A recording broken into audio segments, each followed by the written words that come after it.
fuck, it's special right now. And the earth is so beautiful. Like what if after all of the nuclear plants go and there's all this nuclear waste and stuff, what if roses never come back on the next time, What if that's just like, this was their go, just like the dinosaurs had their run, but like roses are never back again. Like there's a loss, and there may be no roses on any other planet, probably not, because they're a part of this earth at this time, just like Triceratops. Probably this was the only place and the only time that a Triceratops existed, and by no fault of their own, they were gone. They had their moment, and it's like preserving this beautiful moment, but not holding it so tightly that it's a failure if they go. But to me, that just means smell the roses, like play with the cats, like kiss the lovers, live, like no matter what, don't forget to live, so that the universe will have this record and this memory that people here on earth, they lived. If nothing else, just live. Live.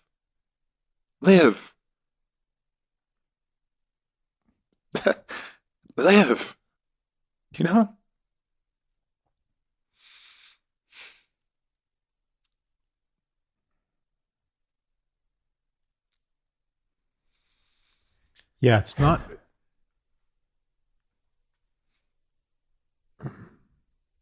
And that doesn't come from fear of not making it. Like Zach was saying, that's not what drives it. Yeah. It's the urge to be fully alive. It's intrinsic. The very first baby of birth was by accident, alone, was by accident. It was in the back of a van rushing through Manila in the middle of the night. A woman had been dropped off at my aunt's front door at 3:00 in the morning and ran. They rang the doorbell and ran. Answered the door, and this woman was hemorrhaging.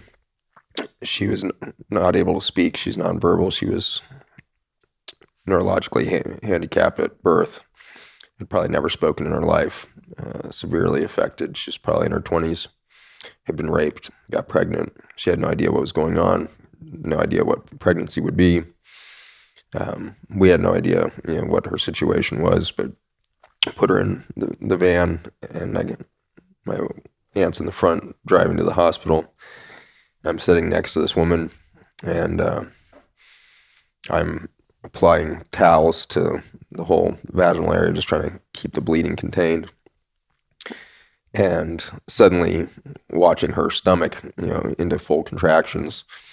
And I pulled the towel away, just trying to figure out, I'm yelling to my aunt, like, I think she might be in labor. I think something's going on. She's like, can you see the cervix? Blah, blah, blah. Pull the towel away.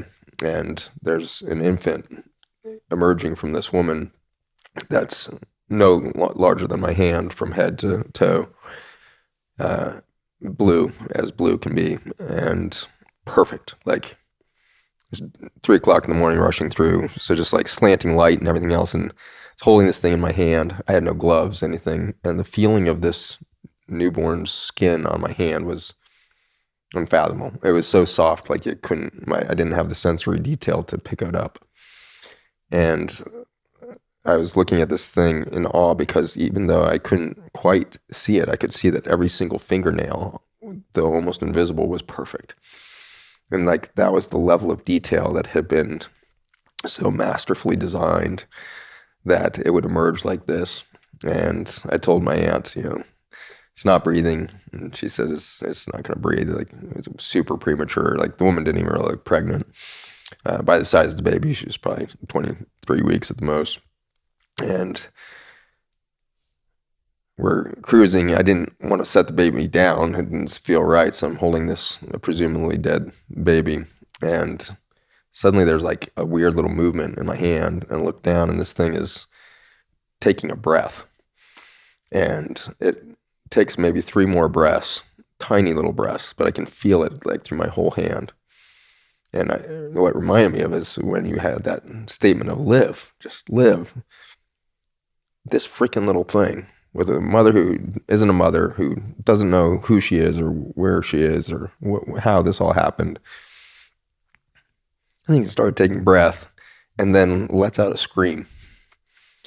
That was the tiniest freaking thing you've ever heard. Like maybe if you pictured a baby mouse screaming, but it was so human, completely human in that scream. And it just tore me into shreds. I was just like, could not believe the humanity in this thing that had just emerged, so perfectly designed. It was fully there. It was fully alive with that one scream. It was too quiet for my aunt to hear. I was crying too hard to say anything. And I just, at that point, covered it up to try and keep it warmer in my hand. And we got to the hospital a few minutes later, and we kind of handed off the whole situation. In the short amount of time that was there, I'd cut the umbilical cord, and the result of that experience, that baby ended up dying a couple days later. Mother ended up surviving. It has left me with this sense of it is intrinsic to the human soul to freaking live. Mm-hmm. Mm. Just as it is intrinsic to the human DNA to make a perfect fingernail. You cannot separate the drive for life from the word human. We are frickin' drive for life. Mm. And we have frickin' persisted, And so if you look at the, maybe 10 million years of Homo erectus and a couple 100,000 years of Homo sapiens sapiens and all this stuff, like, there's been some shit go down, and whenever I start to get overwhelmed by anything in my life, but certainly these last couple of years, my favorite way to decompress my anxiety is watching World War II documentaries. And there's something about the sound of dropping bombs from a B-52 and those grainy images of the viewfinder from the bottom of the B-52 of somebody sighting a bomb. That reminds me of just how much we have survived. We have tried to bomb the shit out of each other so many times. We have tried to eliminate life so many times. And it just can't be done. Human is the highest form of life drive that we've seen on the planet, I believe. And for that, we have an enormous amount of light. And I think those are probably inseparable. We have so much light within the biology of human that we have that drive for life. And we do have all that drive for life, and therefore we have more light. So it's a beautiful, like, endocrine loop, I think, of the water structure of our biology is so much different than reptile. We literally can hold more white light in the water structure of a human cell. It's referred to as like this third density. And, a lot of the animal life and other living forms on plants are in this first or second density. And so we are this highest light form on the planet right now. And it's interesting that at that last great extinction, they didn't struggle back. They being the mother, the father, whatever the divine is, didn't struggle back to Triceratops. In fact, we moved from reptiles to avian to mammals to humans. We moved from ferns to flowering plants and deciduous trees. And so there was such an abundance of life that came after the wipeout. And it happens because of the effect of the virome. The viruses are the genetic potential of life ahead. Viruses are a data bank of new potential.